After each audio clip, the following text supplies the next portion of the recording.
How to recover suspended TapTap Send account. If your TapTap Send account has been suspended, you will need to follow some steps. Visit TapTap Send's official website or use the app to find contact information for customer support. Look for a Contact Us option. Be prepared to provide necessary information to verify your identity.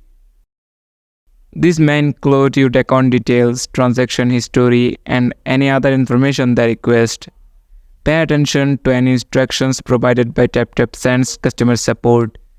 Give the customer support team some time to review your case. Remember that the specific steps and requirements for recovering a suspended TapTap Send account may vary. Be patient during the process. That's it. Thanks for watching the video.